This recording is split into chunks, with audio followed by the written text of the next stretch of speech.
Hello മക്കളെ, welcome back to CMS creations.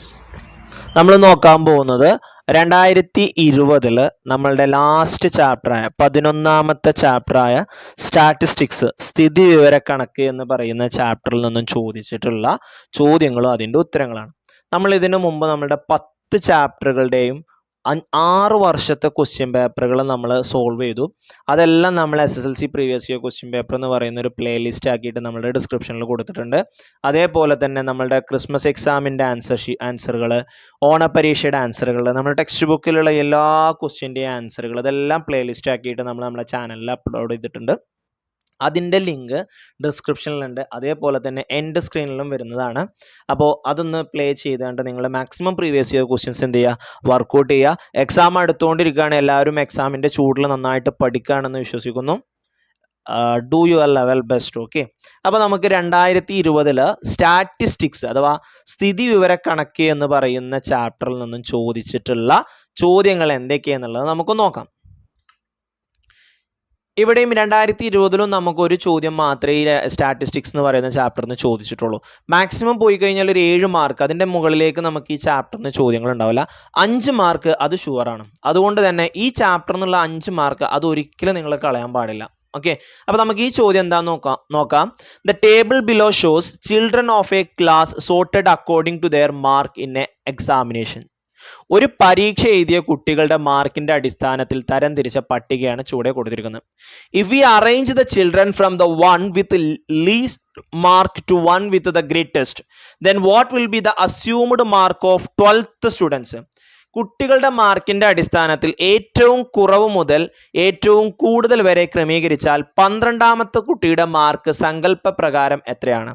Compute the median mark, മധ്യമ mark കണക്കാക്കുക. അപ്പോൾ മക്കളെ, നമ്മൾ കഴിഞ്ഞ വീഡിയോയിൽ ചെയ്തൊരു ചോദ്യത്തിൽ 3 സബ് ഡിവിഷൻ ആയിട്ടാണ് ചോദിച്ചത്. ഈ ചാപ്റ്ററിന് ഒരു പ്രത്യേകത ഉണ്ട്. എന്താണെന്നറിയോ? നമ്മളുടെ ടെക്സ്റ്റ് ബുക്കിൽ നമുക്കൊരൊറ്റ ചോദ്യമുള്ളൂ. നമുക്കൊരു ടേബിൾ തന്നിട്ട് ഫൈൻഡ് ദ മീഡിയൻ, ഒരു ടേബിൾ തന്നിട്ട് ഫൈൻഡ് ദ മീഡിയൻ എന്ന് പറയുന്ന ഒരൊറ്റ ചോദ്യം മാത്രമാണ് നമ്മുടെ ടെക്സ്റ്റ് ബുക്കിലുള്ളത്. അവിടെ നമ്മൾ ചെയ്യുന്ന അതേ സ്റ്റെപ്പുകൾ തന്നെയാണ് നമ്മൾ ഇവിടെയും ചെയ്യുന്നത്. ആ സ്റ്റെപ്പുകളെ നമ്മൾ പല സബ് ഡിവിഷനായിട്ട് ഡിവൈഡ് ചെയ്യുകയാണ് ചെയ്യുന്നത്. ഇപ്പം നമ്മൾ കഴിഞ്ഞ വീഡിയോയിൽ 2019 നമ്മൾ ചെയ്തൊരു ചോദ്യം കണ്ടു. അതിൽ നമുക്ക് 3 ചോദ്യങ്ങളായിരുന്നു. ആദ്യം എത്രാമത്തെ കുട്ടിയുടെ മാർക്കാണെന്ന് ചോദിച്ചേണ്ട ഒരു ചോദ്യം, പിന്നെ ഇത്രാമത്തെ കുട്ടിയുടെ ഏകദേശ മാർക്ക് കാണാൻ പറഞ്ഞൊരു ചോദ്യം, പിന്നെ മീഡിയം കാണാനും. ഇവിടെ ഫസ്റ്റത്തെ ചോദ്യം എത്രാമത്തെ കുട്ടിയുടെ എന്ന് ചോദിച്ചിട്ടില്ല. നമ്മളുടെ ഡയറക്റ്റ് ചോദിച്ചിരിക്കുന്നത് 12ാമത്തെ കുട്ടിയുടെ ഏകദേശ മാർക്ക് എത്രയെന്നാണ് ചോദിച്ചിട്ടുള്ളത്. ഓക്കെ, പക്ഷെ നമ്മൾ ചെയ്യുന്ന സ്റ്റെപ്പുകളെല്ലാം എല്ലാ ചോദ്യത്തിനും ഒരേ സ്റ്റെപ്പുകളാണ്.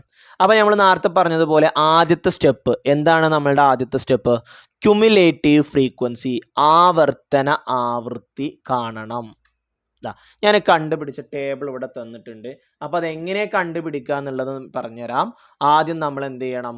ഫസ്റ്റത്തെ ഫ്രീക്വൻസി അതേപോലെ നമ്മൾ ഇങ്ങോട്ട് എഴുതും. ഓക്കെ, ഇത് 4 ഇങ്ങോട്ട് എഴുതി.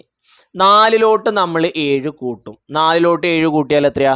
11 കിട്ടും. ഇനി 11ലോട്ട് 10 കൂട്ടും. 11 + 10 എത്രയാ? 21. 21ലോട്ട് 12 കൂട്ടും. 21 2 21 10 31, 31 2 33. 33ലോട്ട് നമ്മൾ 8 കൂട്ടും. അപ്പം 41 കിട്ടും. ടോട്ടൽ നമുക്ക് ഇവിടെ 41 തന്നിരുന്നു. കറക്റ്റ് 41 കിട്ടിയില്ലേ? അപ്പം 41 കിട്ടിയതെങ്കിൽ അത് ഒറ്റ സംഖ്യയല്ലേ 41 എന്ന് പറയുന്നത്? ഒറ്റ സംഖ്യയാണെന്നുണ്ടെങ്കിൽ എങ്ങനെ വരിക?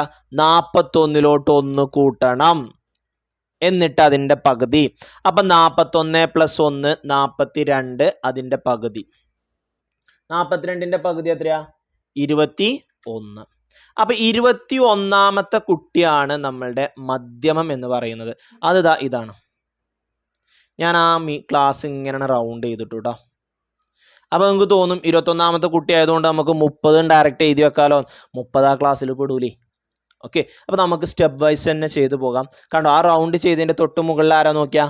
11 അല്ലേ? അപ്പൊ അത് കഴിഞ്ഞിട്ടുള്ള ആളാണ് 12. നമ്മളോട് കാണാൻ പറഞ്ഞിരിക്കുന്നത് 12ാമത്തെ കുട്ടിയുടെ മാർക്കാണ്. അപ്പൊ അത് കാണാൻ ഇനി നമ്മൾ എന്ത് ചെയ്യണം? നമ്മൾ എന്ത് ചെയ്യും? ആദ്യം നമ്മൾ പൊതുവ്യത്യാസം കാണണം, ഡി കാണണം. ഡി കാണാൻ നോക്കിയേ, ഞാൻ ഈ റൗണ്ട് ചെയ്ത ക്ലാസിന്റെ ഡിഫറൻസ് എത്രയാ? 10. ഇവിടെ എത്ര കുട്ടികളാ? 10 കുട്ടികൾ. അപ്പോൾ കോമൺ ഡിഫറൻസ് എങ്ങനെയാ? 10/10 1 കിട്ടും. ഇനി നമ്മൾ ടെക്സ്റ്റ് ബുക്കിൽ പറയുന്ന മെത്തേഡ് എങ്ങനെയാ? ഈ 20 കോമൺ ഡിഫറൻസ് ആയ 1 കൂട്ടിയിട്ട് അതിൻ്റെ പകുതി, രണ്ടും കൂട്ടിയിട്ട് അതിൻ്റെ പകുതി. ഞാൻ കഴിഞ്ഞ വീഡിയോയിൽ നമ്മളൊരു എളുപ്പമായി പറഞ്ഞിരുന്നു, അതേ മെത്തേഡ് തന്നെ നമ്മൾ ഇവിടെയും ചെയ്യുന്നു കേട്ടോ. ഫസ്റ്റത്തെ നമ്പറായ 20 നമ്മളുടെ പൊതുവ്യത്യാസത്തിൻ്റെ പകുതി കൂട്ടിക്കൊടുക്കുക. ഓക്കെ, അപ്പൊ 20 പൊതുവ്യത്യാസമായ 1ന്റെ പകുതി കൂട്ടുമ്പോൾ എത്ര കിട്ടും? 1ന്റെ പകുതി അരയാണ്. 1ന്റെ പകുതി എത്രയാണ്? അരയാണ്. അപ്പൊ 20 അര കൂട്ടുമ്പോൾ 20.5 കിട്ടും. കണ്ടോ? ഇനിയിപ്പോൾ ഇത് കൂട്ടിയിട്ട് നിങ്ങൾക്ക് കിട്ടുന്ന ആൻസറും സെയിം ആണ്. 20 21 കൂട്ടിയാൽ എത്ര കിട്ടുക? 41. 41ന്റെ പകുതി എത്ര? 20.5. വെറുതെ എന്തിനാ നമ്മൾ സമയം കളയണം? ഓക്കെ, അപ്പോൾ പൊതുവ്യത്യാസത്തിന്റെ പകുതി എന്ത് ചെയ്താൽ മതി? ആ ഫസ്റ്റത്തെ നമ്പറിലോട്ട് ആഡ് ചെയ്താൽ മതി. അപ്പൊ 12ാമത്തെ ആളെ കിട്ടി. എത്രയാ? 20.5. ഇനി അടുത്തത് നമ്മളുടെ മീഡിയം കാണണം. ഇതായിരുന്നു നമ്മളുടെ ക്ലാസ് കേട്ടോ. ഇതായിരുന്നു നമ്മൾ റൗണ്ട് ചെയ്ത് വെച്ച ക്ലാസ്. അതിൽ 12. ഇനി 21ാമത്തെ ആളല്ലേ നമുക്ക് കാണണ്ടേ? 12ാമത്തെ ആളുടെ കൂടെ എത്ര പ്രാവശ്യം പൊതുവ്യത്യാസം കൂട്ടണം? 12ക്ക് എത്ര കൂട്ടുമ്പോഴാണ് 21 കിട്ടുക? 9 കൂട്ടുമ്പോഴാണ് 21 കിട്ടുക. 12ക്ക് 9 കൂട്ടുമ്പോഴാണ് 21 കിട്ടുന്നത്. അപ്പോൾ 12ാമത്തെ ആളുടെ കൂടെ 9 പ്രാവശ്യം പൊതുവ്യത്യാസം കൂട്ടണം. 12ാമത്തെ ആൾ നമ്മൾ കണ്ടുവച്ചിരുന്നത് എത്രയാ? 20.5. ആ 20.5 പ്ലസ് 9 ഇൻറ്റു 1. ഇനി ഇവിടെ നിങ്ങൾക്ക് തെറ്റിക്കുന്ന ഒരു പ്രത്യേകമായിട്ടുള്ളൊരു എന്താ പറയുക ഇതുണ്ട്. നിങ്ങൾ ഒരിക്കലും ഇത് ചെയ്യുമ്പോൾ നമുക്ക് ചിലപ്പോൾ കറക്റ്റ് ആൻസർ കിട്ടും. ഓക്കെ, 20.5ക്ക് 9 കൂട്ടിയാൽ 29.5 ഇൻറ്റു 1 എത്രയാ? 29.5 തന്നെയാണ്. നേരെ മറിച്ച് ഈ പൊതുവ്യത്യാസത്തിൻ്റെ സ്ഥാനത്ത് വല്ല 2 3 ഒക്കെ ആണെന്നുണ്ടെങ്കിൽ നമ്മളുടെ ആൻസർ തെറ്റിപ്പോവും. ഒരിക്കലും നിങ്ങൾ 20.5ക്ക് 9 കൂട്ടിയതിന് ശേഷം ഗുണിക്കാൻ നിൽക്കരുത്. നമ്മളുടെ ബോർഡ് മാസ് പ്രകാരം ആദ്യം നമ്മൾ എന്ത് ചെയ്യണം? ഇൻറ്റു ചെയ്യണം. ഇൻറ്റു ചെയ്യണം. അപ്പോൾ 20.5 പ്ലസ് 9 ഇൻറ്റു 1 എത്രയാ? 9. 20.5ക്ക് 9 കൂട്ടിയാൽ എത്രയാ? 29.5 കേട്ടോ. അപ്പോൾ മീഡിയൻ മാർക്ക്, മധ്യമ മാർക്ക് എത്രയാണ്? 29.5 ആണ്. അപ്പോൾ ശ്രദ്ധിക്കുക, ഇവിടെ ഞാൻ പറഞ്ഞു നിങ്ങളോട് കോമൺ ഡിഫറൻസ് 1 ആയതുകൊണ്ട് നിങ്ങൾ 20.5ക്ക് 9 കൂട്ടിയാൽ 29.5, അതിന് 1 കൊണ്ട് ഗുണിച്ചാൽ 29.5 തന്നെയാണ് കിട്ടുക. പക്ഷെ കോമൺ ഡിഫറൻസ് വ്യത്യസ്തമായിട്ടുള്ള ക്വസ്റ്റ്യൻസുകളും വരുന്നുണ്ട്. അടുത്ത വീഡിയോയിൽ നിങ്ങൾക്ക് കാണാൻ പറ്റും. ഓക്കെ, കോമൺ ഡിഫറൻസ് 2 വരുന്നൊക്കെ ചോദ്യങ്ങളൊക്കെ ഉണ്ട്, വർഷങ്ങളിൽ ചോദിച്ചിട്ടുണ്ട്. അപ്പോൾ അങ്ങനെയൊക്കെ വരുമ്പോൾ ആദ്യം ഗുണിക്കണം, എന്നിട്ട് എന്ത് ചെയ്യണം? കൂട്ടണം. ഓക്കെ, അപ്പൊ ഇതിന്റെ മീഡിയൻ അല്ലെങ്കിൽ മധ്യമം എന്ന് പറയുന്നത് എത്രയാണ്? 29.5. അപ്പൊ ഈ ഒരൊറ്റ ചോദ്യം മാത്രമേ നമുക്ക് ഈ വർഷം ചോദിച്ചിട്ടുള്ളൂ. അപ്പൊ എല്ലാവരും നന്നായിട്ട് പ്രാക്ടീസ് ചെയ്യുക, നന്നായിട്ട് വർക്കൗട്ട് ചെയ്യുക. എല്ലാവർക്കും നല്ല മാർക്ക് കിട്ടട്ടെ എന്ന് പ്രാർത്ഥിക്കുന്നു.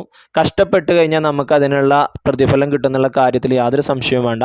പ്രാക്ടീസ് മേക്ക് യു പെർഫെക്റ്റ് എന്നാണ്. നന്നായിട്ട് പ്രാക്ടീസ് ചെയ്യുക. നിങ്ങളുടെ തെറ്റുകൾ ആ പ്രാക്ടീസിലൂടെ നിങ്ങൾക്ക് തിരുത്താൻ പറ്റും. So practice. ഏതൊരു കാര്യം നിത്യാഭ്യാസി ആനയെ പൊക്കുന്നാണ് പറയാം. അപ്പോൾ ആനയൊന്നും പൊക്കണ്ട, നമുക്ക് A+ പൊക്കിയാൽ മതി. ഓക്കെ, അപ്പോൾ നന്നായിട്ട് പ്രാക്ടീസ് ചെയ്യുക, നന്നായിട്ട് വർക്കൗട്ട് ചെയ്യുക. നല്ല മാർക്ക് കിട്ടട്ടെ.